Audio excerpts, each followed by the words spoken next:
Here's the deal. I found myself needing 3 new button boxes for the rigs in the studio, and being a miserly sort, I thought let's do this as cheap as possible. So here's how I built these 4 button boxes for less than £60 all in for all 4 of them.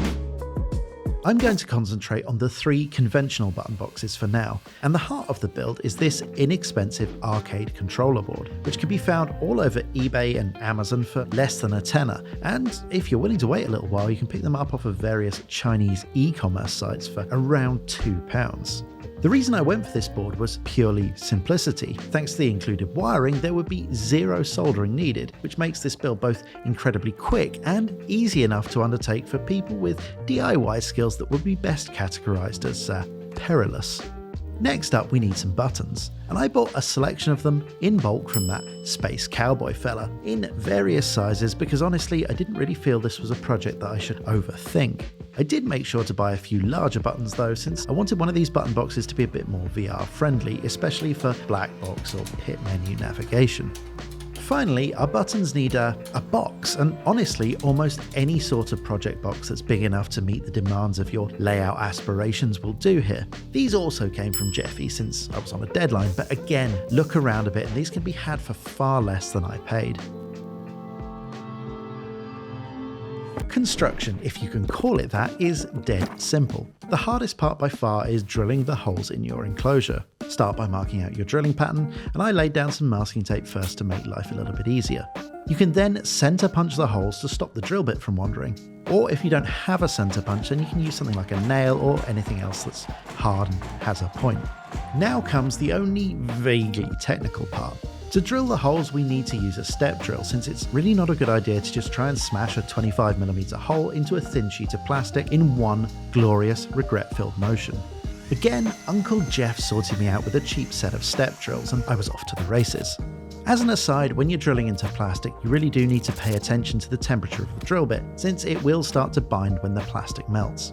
Anyway, with the hard work done, you can remove the masking tape and move on to the fun bit. The buttons I selected were a combination of push fit and threaded, so I did just that before turning my attention to the wiring. The wiring loom provided with the arcade board is pre-assembled with spade connectors, which are a tight push fit on the button terminals.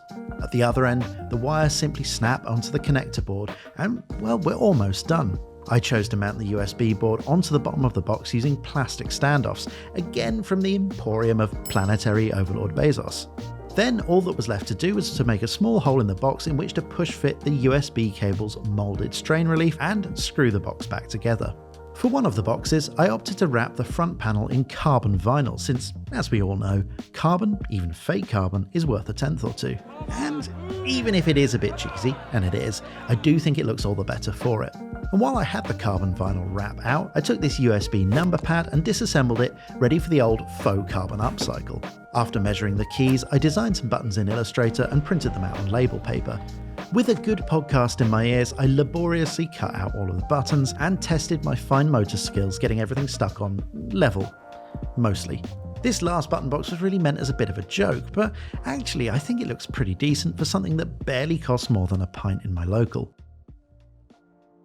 Now, we do have to pay some consideration as to how we're going to mount these boxes. If you're running an aluminium profile rig like I am, then actually it's really easy. All you have to do is drill a couple of holes in the box. But if you're on a tube frame rig or a wheel stand of some sort, then you may have to get creative. In the past, I've used metal shelf brackets to make this work. I've also seen people use hose clamps, or Jubilee clips as we call them, or maybe you just go full bodge and zip tie that bad boy on there. We both know you're not above that sort of thing. So there you have it.